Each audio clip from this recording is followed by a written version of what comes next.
दोस्तों नमस्कार। YouTube channel चर्चा का विषय में आप सभी का मैं विश्वपति स्वागत करता हूं। आज चर्चा करूंगा कि क्या भारत के पड़ोस में फिर कोई तख्ता पलट होने की आशंका है। हालांकि ये तख्ता पलट किसी राजनीतिक किस्म का नहीं होगा, किसी सरकार का तख्ता पलट नहीं होगा, लेकिन आशंकाएं ऐसी हैं कि इस बार एक सैन्य प्रमुख का तख्ता पलट हो सकता है। और दोस्तों मैं बात कर रहा हूं, मैं चर्चा कर रहा हूं बांग्लादेश की। आपको पता है बांग्लादेश में 5 अगस्त 2024 को एक तख्ता पलट हुआ था। उस समय बांग्लादेश के प्रधानमंत्री शेख हसीना थी। बांग्लादेश के अंदर अमेरिकी डीप स्टेट के इशारे पर और पाकिस्तानी खुफिया एजेंसी के साथ मिलकर एक व्यापक आंदोलन चला और उसके बाद लाखों छात्र और काफी लोग बांग्लादेश के स्थानीय नागरिक सड़कों पे आ गए और 5 अगस्त को शेख हसीना को बांग्लादेश छोड़ना पड़ा। दोस्तों उस वक्त बांग्लादेश के सेना प्रमुख थे बकार उज-जमा। वो आज भी बांग्लादेश के सैन्य प्रमुख हैं। यदि वो चाहते तो बांग्लादेश की प्रधानमंत्री शेख हसीना की उस दिन हत्या भी हो सकती थी, लेकिन उन्होंने शेख हसीना को एक सुरक्षित पैसेज दिया। और जो घटनाक्रम बताया जाता है वो ये बताया जाता है कि जब तमाम लोगों की भीड़ जो हिंसक हो गई थी और प्रधानमंत्री के निवास स्थान की ओर बढ़ रही थी, तब सैन्य प्रमुख शेख हसीना के पास पहुंचते हैं और उनसे कहते हैं कि मेरे पास बहुत अधिक समय नहीं है, आप तत्काल देश छोड़ दीजिए और आप बताइए आप कहाँ जा सकते हैं। वहीं मैं भेजने के लिए आपके लिए विशेष रूप से वायुसेना के हेलीकॉप्टर या वायुसेना के जहाज की व्यवस्था कर दूंगा, जिससे कि आप सुरक्षित देश छोड़ने में निकल जाए। यदि भीड़ ने प्रधानमंत्री आवास को घेर लिया तो मैं शायद आपको जीवित रख पाने में सफल नहीं हो सकूंगा। उन्होंने कहा अब कि भीड़ इतनी ज्यादा है, पब्लिक इतनी ज्यादा है कि मैं उसके ऊपर किसी प्रकार की हिंसक कार्रवाई करना पसंद नहीं करूंगा। उसके बाद बताया जाता है कि शेख हसीना ने भारत के प्रधानमंत्री से बात करी। भारत के प्रधानमंत्री ने इस बात के लिए सहमति दी और फिर उन्हें बांग्लादेश की सेना ने बांग्लादेश के एक सुरक्षित वायुसेना बेस पर लेकर गई। वहां से उनको सुरक्षित रूप से भारत के त्रिपुरा के अगरतला के एयरबेस पर लाया गया और वहां से उनको गाजियाबाद स्थित हिंडन एयरबेस पर लाया गया। अब बांग्लादेश में बताया जा रहा है कि सेना के अंदर बकार उज जमा के खिलाफ खिचड़ी पक रही है। और ये खिचड़ी क्यों पक रही है पहले ये बता दूं आपको। दरअसल बकार उज जमा पिछले कुछ महीनों में बांग्लादेश की मोहम्मद यूनुस सरकार को कई बार चेतावनी दे चुके हैं। और वो चेतावनी को क्या दे चुके हैं? उन्होंने कहा है कि बांग्लादेश में रहने वाले सभी लोगों को, चाहे वो मुसलमान है, चाहे वो ईसाई है, चाहे वो बौद्ध है और चाहे वो हिंदू है, उनको समान अवसर प्राप्त है। उन्होंने इस बात पर गहरी नाराजगी व्यक्त करी है कि बांग्लादेश की मोहम्मद यूनुस सरकार बांग्लादेश के अंदर रहने वाले अल्पसंख्यकों पर अत्याचार रोकने में असफल रही है। उन्होंने कई बार कहा है कि जब तक कि मोहम्मद यूनुस सरकार अल्पसंख्यकों पर अत्याचार रोकने में सफल नहीं होती है, तब तक कानून व्यवस्था की देखरेख हम पुलिस को नहीं सौंपेंगे, हम सरकार को नहीं सौंपेंगे और तब तक ये कानून व्यवस्था की देखरेख सेना करती रहेगी। इस बात को लेकर वो छात्र नेता, मोहम्मद यूनुस सरकार और बांग्लादेश की सेना के बहुत सारे उच्च अधिकारी नाराज है।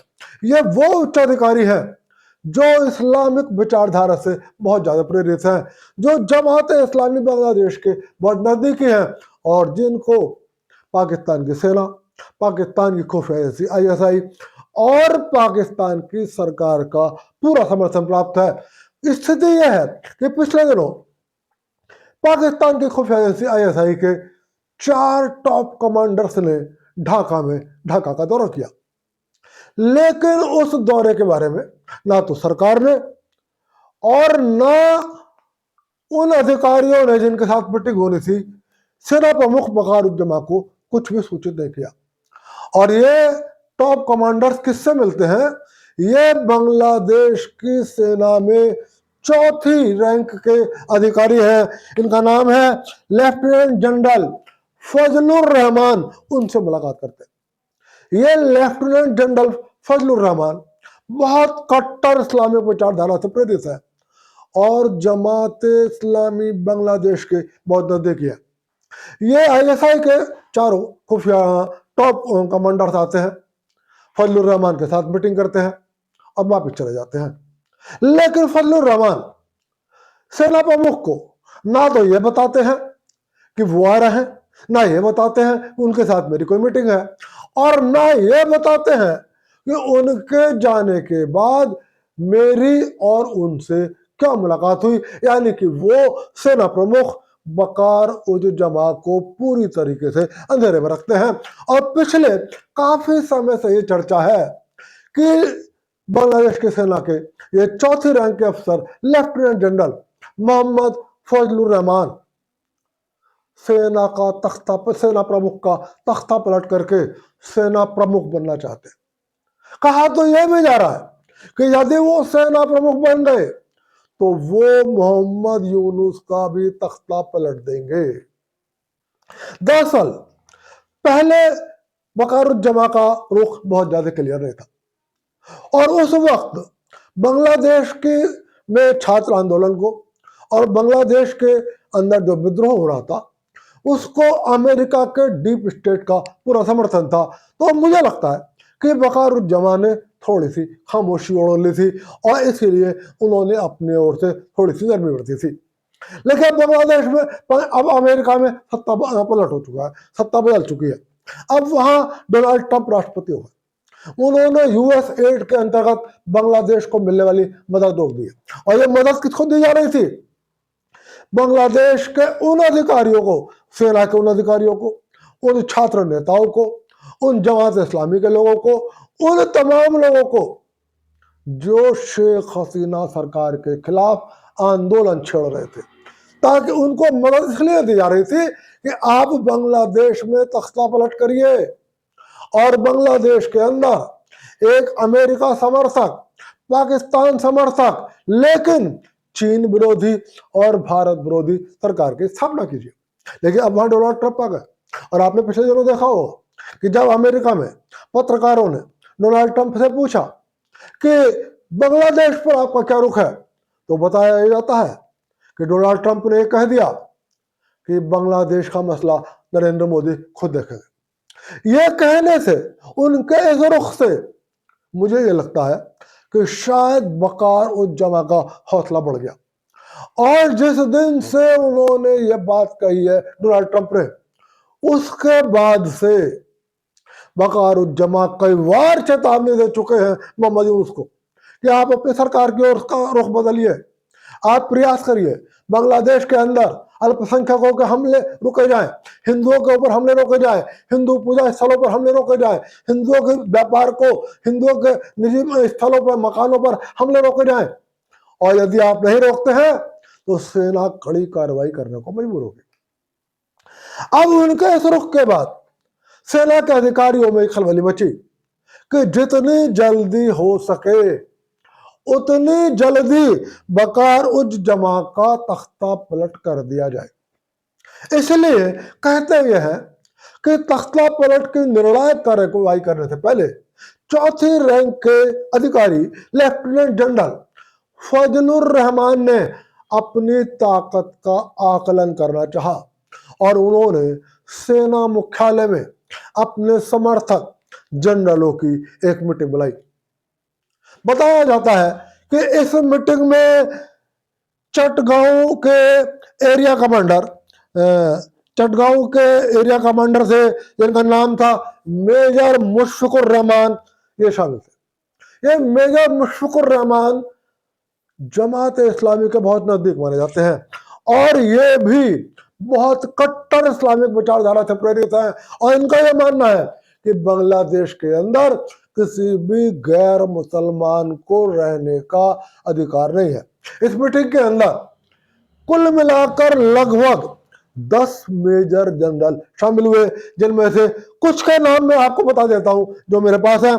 इसमें शामिल थे मेजर जनरल अब्दुल हसनत मोहम्मद तारिक, इसमें शामिल थे हुसैन मोहम्मद मुसाहिर रहमान, इसमें शामिल थे मेजर जनरल मोहम्मद कमरुल हसन, इसमें शामिल थे मेजर जनरल मोहम्मद असदुल्ला मिनहाजुल आलम, इसमें शामिल थे Mohammad major general ASM Ridwanur Rahman, और इसमें शामिल थे मेजर जनरल जहांगीर इस्लाम।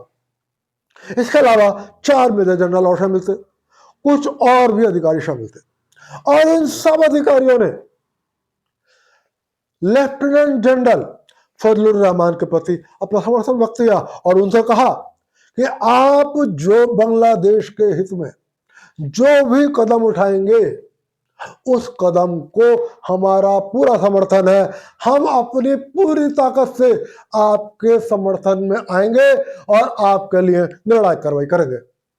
लेकिन बताया जाता है कि इसी बैठक में लेफ्टिनेंट जनरल फजलुर रहमान ने कहा कि आज जितने लोग आए हैं सिर्फ इतने लोगों के सहारे वकार जमान का तख्ता पलट नहीं किया जा सकता, हमें कुछ और समर्थन की आवश्यकता है ताकि जब हम निर्णायक कार्रवाई करें तो वकार उज्जमा हमारा प्रतिरोध ना कर सके और वो हमारी गिरफ्त में आ जाए।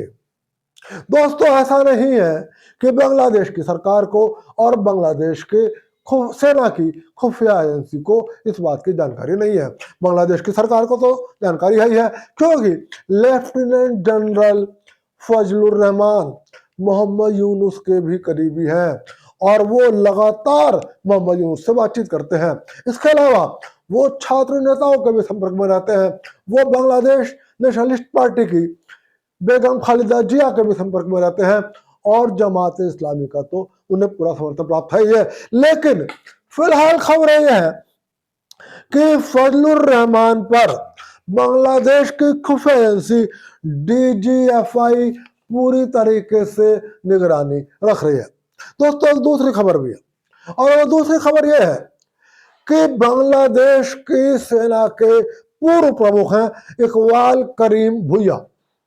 यह इकबाल करीम भुइया लेफ्टिनेंट जनरल फजलुर रहमान के संपर्क में है और एक प्लान ये चल रहा है कि कुछ रिटायर्ड सैन्य अधिकारी मिलकर पहले एक नया राजनीतिक दल बना ले, उसके बाद ये लेफ्टिनेंट जनरल फजलुर रहमान तख्ता पलट करे और ये मोहम्मद करीम भुइया का राजनीतिक दल उस तख्ता पलट को पूरा समर्थन दे और मोहम्मद यूनुस का भी लगे हाथों तख्ता पलट कर दिया जाए और बांग्लादेश की सत्ता की कमान पूरी तरीके से लेफ्टिनेंट जनरल फजलुर रहमान के हाथों में हो जाए। यानी कि उस परिस्थिति में मोहम्मद यूनुस को भी गिरफ्तार किया जा सकता है या उनकी हत्या करी जा सकती है और बांग्लादेश की सेना के वर्तमान प्रमुख वकार उज्जमा को भी गिरफ्तार किया जा सकता है या उनकी हत्या की जा सकती है।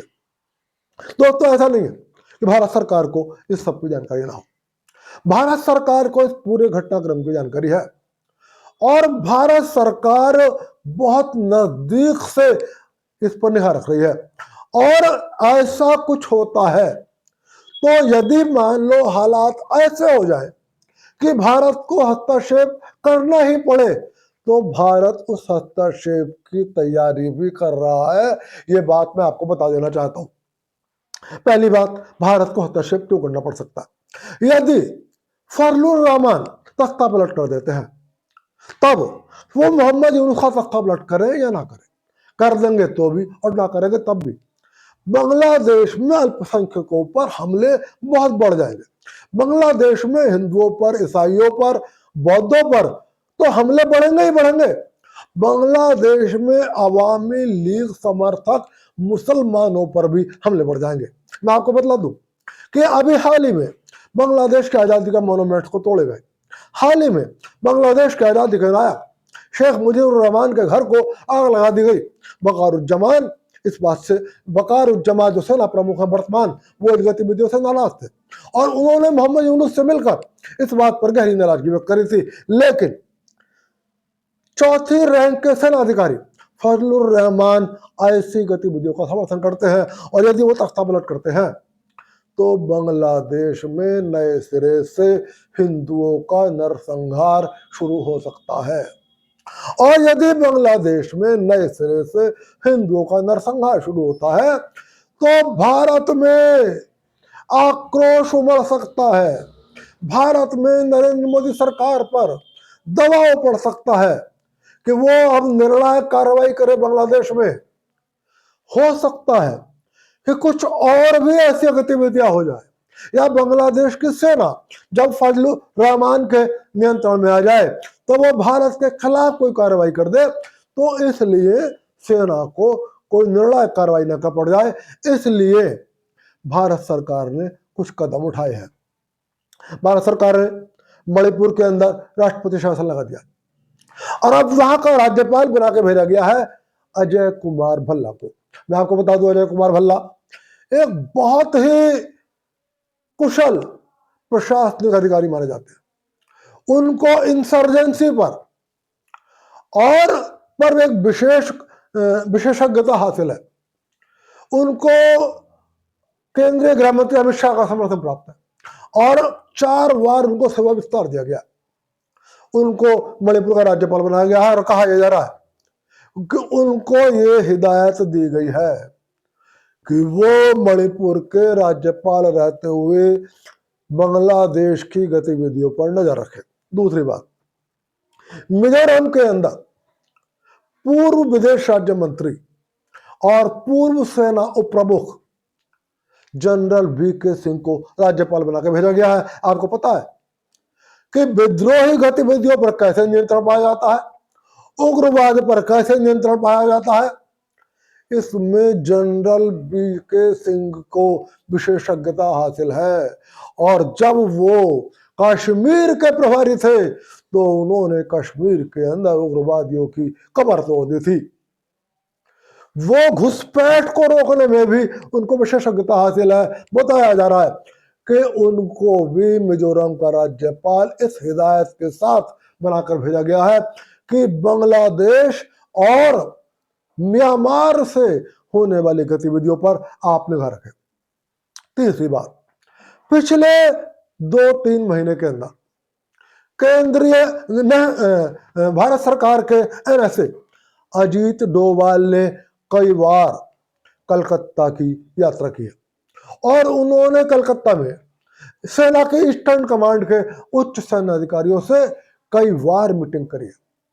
और मीडिया सूत्र ये कह रहे हैं कि उन बैठकों में एनएसए अजीत डोभाल ने उच्च सैन्य अधिकारियों से कहा है कि वो किसी भी वक्त निर्णायक कार्रवाई के लिए अपने आप को तैयार रखे। उन्होंने उनको बताया है कि बांग्लादेश में क्या गतिविधियां चल रही है, म्यांमार में क्या गतिविधियां चल रही है, क्या इसका असर भारत में पड़ सकता है, क्या वहां हो सकता है और क्या वहां होने की स्थिति में हमें क्या कदम उठाने पड़ सकते हैं। इसलिए आपको हर क्षण अपने आप को तैयार रहना है। एक तो खबर यह है।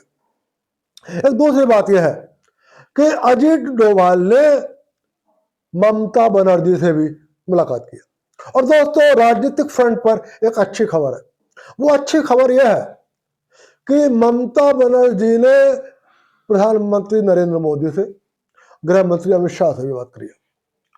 उन्होंने अजीत डोभाल से भी बातचीत किया और उन्होंने भारत सरकार को विश्वास दिलाया है कि म्यांमार या बांग्लादेश में कुछ होने की परिस्थिति में यदि भारत सरकार कोई भी कार्रवाई करती है, कोई निर्णायक कार्रवाई करती है या कोई अल्प कार्रवाई करती है, तो टीएमसी और पश्चिम बंगाल सरकार पूरी तरीके से उस नीति को अपना समर्थन देगा।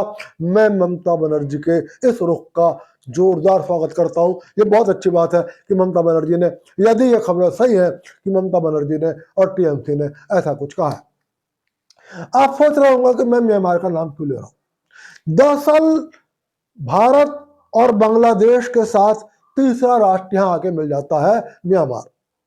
मतलब भारत की सीमाएं बांग्लादेश से मिलती है और जहां बांग्लादेश की सीमा समाप्त हो जाती है वहां से भारत की सीमाएं म्यांमार से मिलनी शुरू हो जाती है।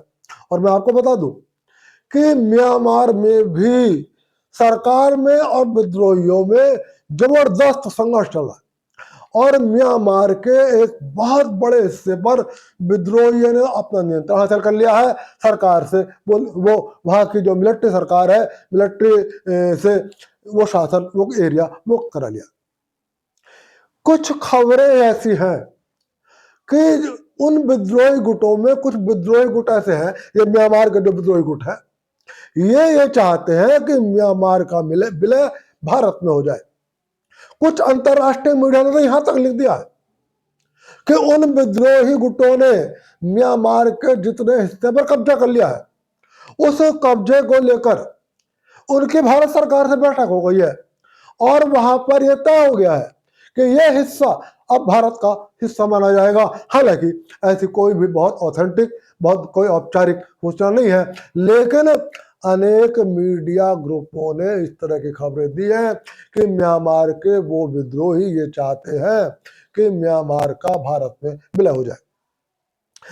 ऐसे ही विद्रोही गुटों का कुछ बांग्लादेश म्यांमार सीमा पर भी नियंत्रण है, यह भी अच्छी बात है, और वो वहां पर बांग्लादेश की सेना के खिलाफ कार्रवाई कर रहे हैं। हालांकि कुछ विद्रोही गुट म्यांमार में ऐसे भी बताए जा रहे हैं जो बांग्लादेश के समर्थक है और वो बांग्लादेश की सेना के इशारे पर, बांग्लादेश की सरकार के इशारे पर भारत के खिलाफ भी कार्रवाई कर सकते हैं। तो इसलिए भारत की सरकार म्यांमार की गतिविधियों पर भी निगाह रख रही है और भारत की सरकार बांग्लादेश की गतिविधियों पर भी निगाह रख रही है। आप ये बिल्कुल ना सोचें कि बांग्लादेश में इतना सब कुछ हो रहा है और भारत सरकार की निगाह नहीं है। भारत सरकार पूरी तरीके से बांग्लादेश और म्यांमार की गतिविधियों पर नजर रखे हुए है और यदि बांग्लादेश में तख्ता पलट होता है और उस तख्ता पलट का बहुत ज्यादा नकारात्मक असर या सैन्य रूप से भारत पर बहुत नकारात्मक असर पड़ता है, हिंदुओं पर, असहनीय या ईसाइयों पर, बौद्धों पर या वहां पर दूसरी राजनीतिक विचारधारा वाले मुस्लिम समाज पर असहनीय हमले होते हैं, तो उस परिस्थिति में यदि भारत को कोई निर्णायक कार्रवाई करनी पड़ी तो भारत सरकार उस निर्णायक कार्रवाई करने के लिए अपने आप को तैयार रखे हुए है। दोस्तों, ये सारी गतिविधियां हैं जिससे मैंने आपको अवगत कराया। आज की बात यही समाप्त कर रहा हूं, फिर मिलूंगा और फिर किसी विषय पर बात करूंगा। जाइए कहीं मत, और आपसे फिर अनुरोध कर रहा हूं, वीडियो पसंद आए तो लाइक कर देना और मेरे चैनल चर्चा का विषय को सब्सक्राइब कर देना। आप सभी को विश्वपति का नमस्कार।